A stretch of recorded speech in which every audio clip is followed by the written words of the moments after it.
Bonsoir à tous, bienvenue dans cette émission. Nous étions hier à Gaza, nous partons aujourd'hui en Irak.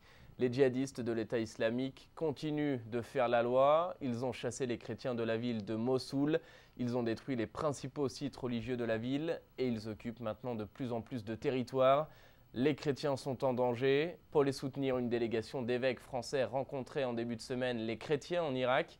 Monseigneur Gollnisch était présent, il est directeur général de l'œuvre d'Orient. Il nous explique comment aider les chrétiens d'Orient, propos recueillis par KTO. Il convient d'aider les catholiques orientaux. Pourquoi? Parce que ce sont les seuls à ne pas avoir le soutien clair d'une puissance nationale. On sait bien que l'islam sunnite est aidé par les pays du Golfe, que l'islam chiite est aidé par l'Iran.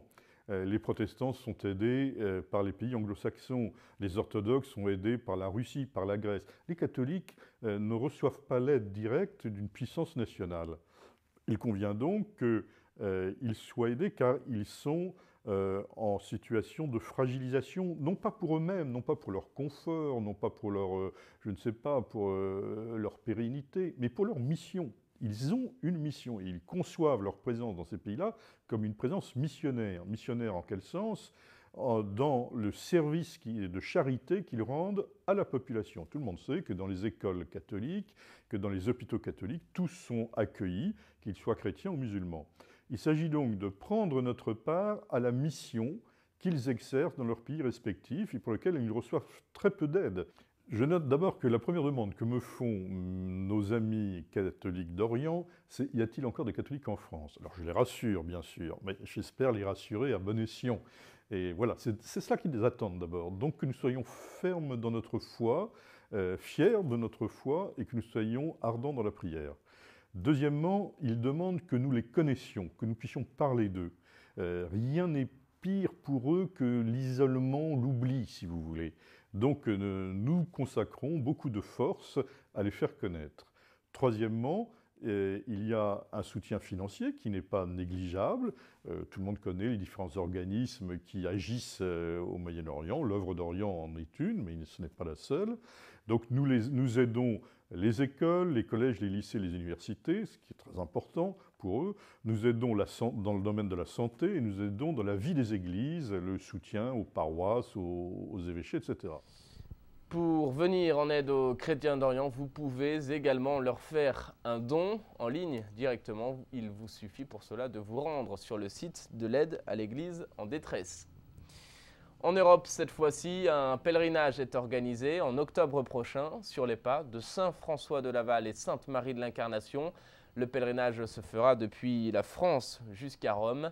Il est organisé, entre autres, par le diocèse de Québec et le cardinal Lacroix, archevêque de Québec, accompagnera les pèlerins. Il vous invite, écoutez son message. Il me fait plaisir de vous inviter à participer au pèlerinage que nous organisons sur les pas des deux nouveaux saints de Québec, Sainte-Marie de l'Incarnation et Saint-François de Laval. Du 5 au 14 octobre, nous nous rendrons d'abord en France, où nos nouveaux saints sont nés et ont vécu. Notre pèlerinage nous conduira à Paris, à Chartres, à Tours et les environs. Ça nous permettra de découvrir les lieux de leur naissance et formation. Ensuite, nous nous envolerons vers Rome, où nous serons attendus par le pape François, qui présidera une messe d'action de grâce en la basilique Saint-Pierre, pour la récente canonisation de Sainte-Marie de l'Incarnation, ainsi que Saint-François de Laval. Au bas de l'écran, vous avez le site Internet, ainsi que le numéro de téléphone de Spiritour, l'agence à laquelle nous avons confié l'organisation de notre pèlerinage. Joignez-vous aux Ursulines de l'Union canadienne, au Séminaire de Québec ainsi qu'au Diocèse de Québec pour ce pèlerinage historique. J'ai choisi d'accompagner le groupe et de vivre ce pèlerinage pour mieux connaître ces géants de la foi venus évangéliser en Nouvelle-France.